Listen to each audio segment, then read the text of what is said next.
susunod na programa ay rated PG. Ito ay pwede sa lahat ng mga susunod Music is the mother of all professions. Magkakaroon pa tayo ng mga inhinyero, doktor, dentista, at kung ano-ano pa mga profesyon kung wala ang mga guro?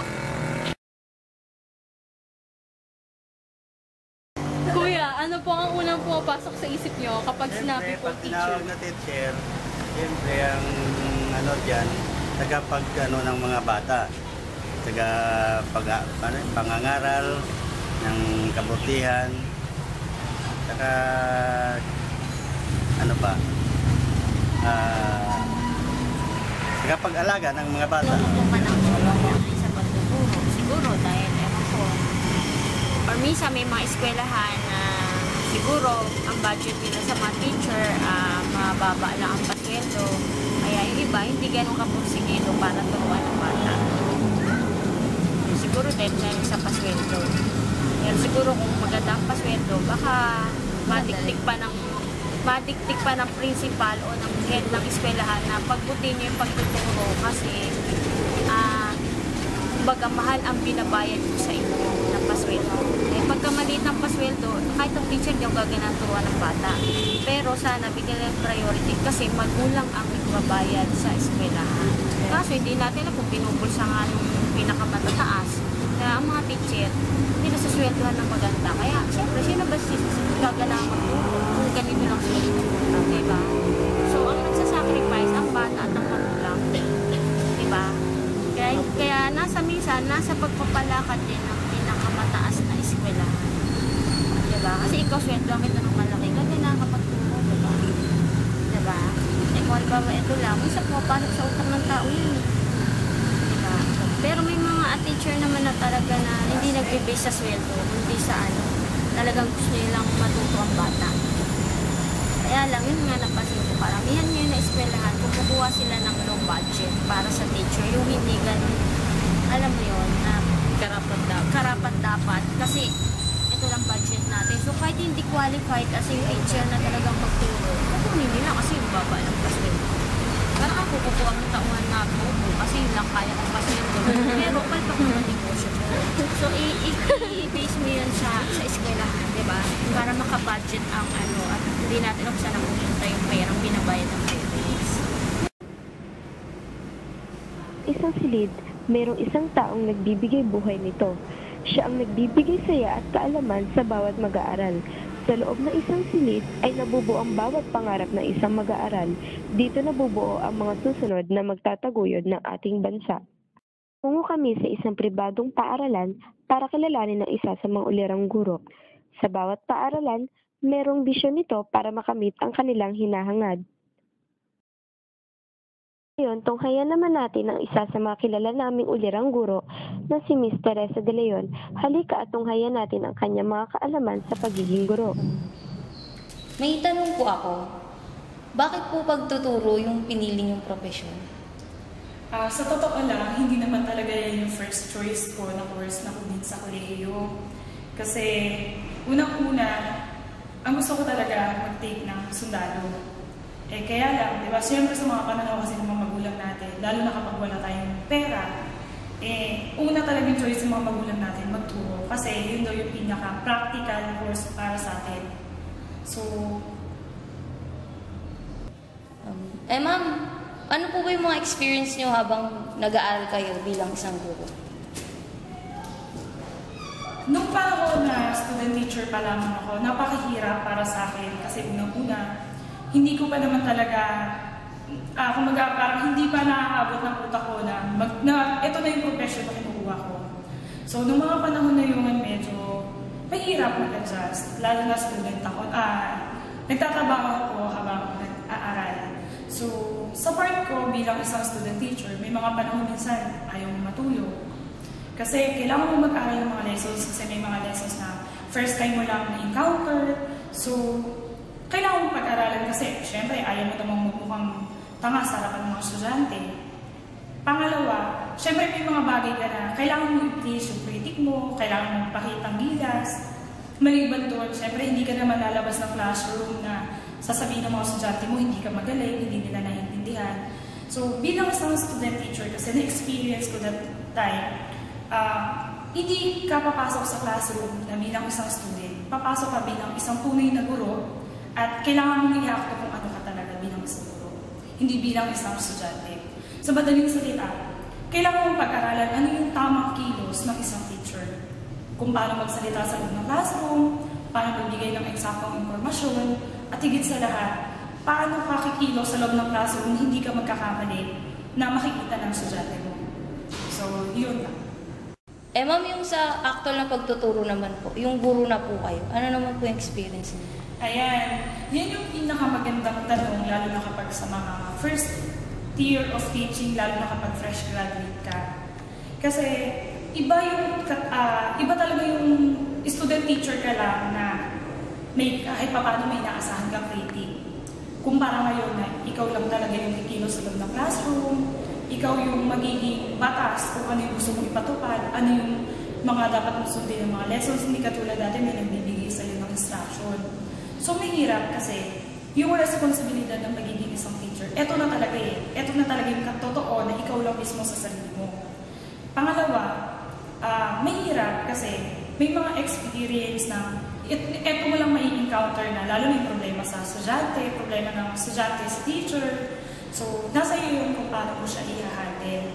Pangalawa, yung actual na pagtuturo kasi, dyan ka makaka-encounter ng mga estudyante na magugulat ka, hindi pala nila alam yung ganitong yung mga simpleng problema na akala natin sa atin madali lang masagot.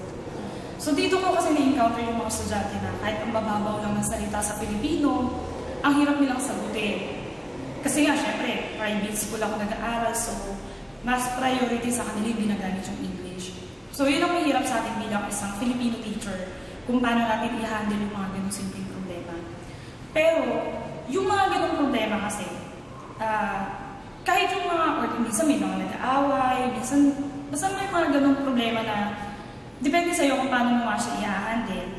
Pero, yung mga ganon naman, hindi ka dapat nagpapastress. Yung mga problema na yun dapat yung gagawin mong sandata para mas lalo kang ma-improve as a teacher. So, yun lang.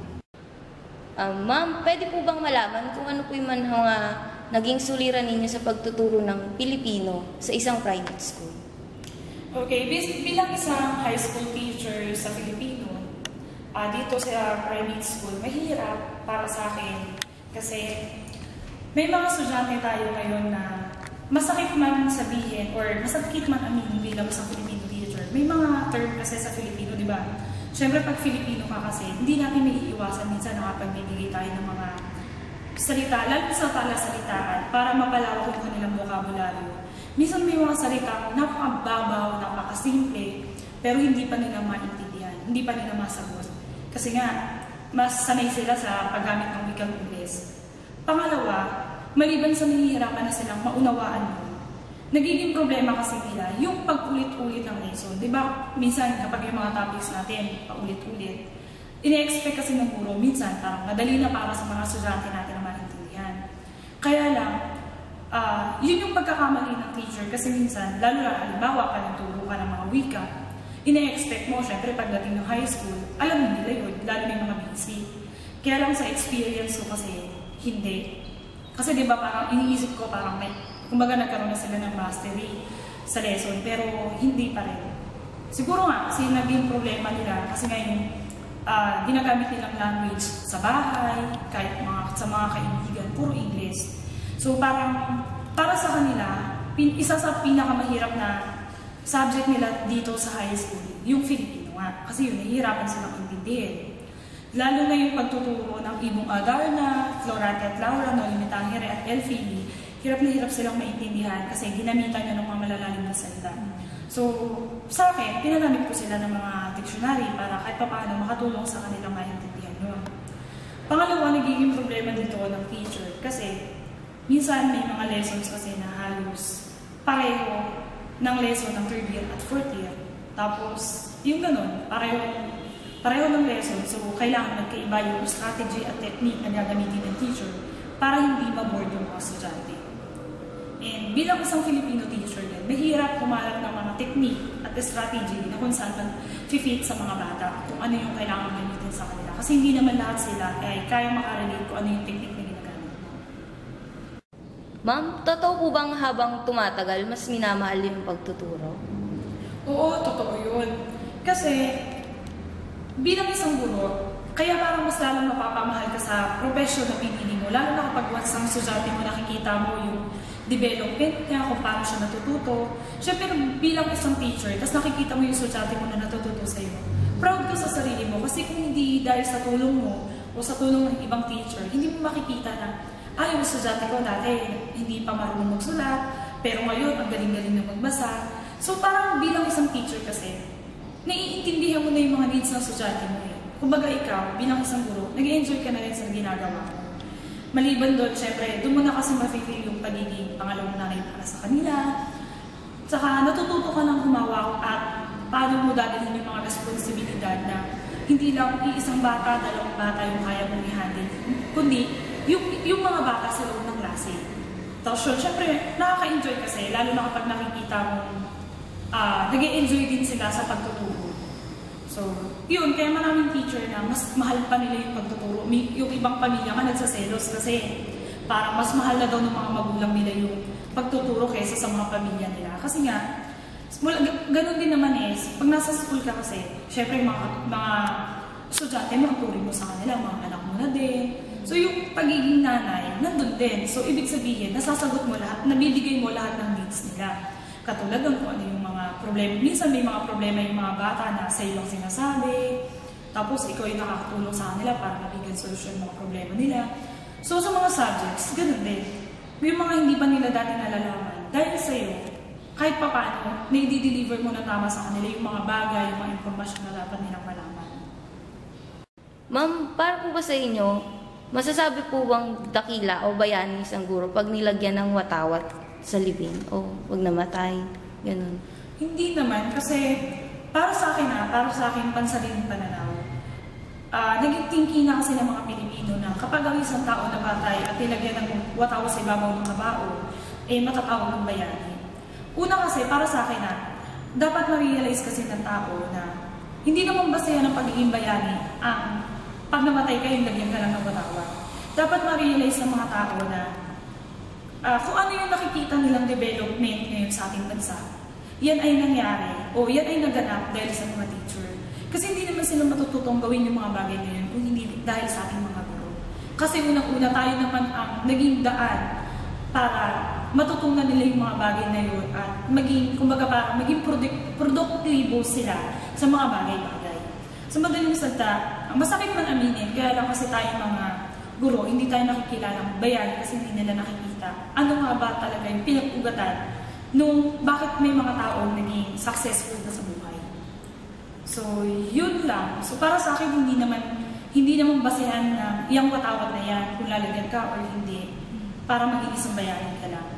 Yun nga lang, yung katulad ng sabi ko kanina, kailangan lang ma-realize ng tao kung ano yung mga pinag-ugatan, kung saan nanggaling, bakit sila naging successful sa buhay, paano sila natuto. Kasi simple lang naman di ba lahat naman ng yun nanggaling na naman sa buhay.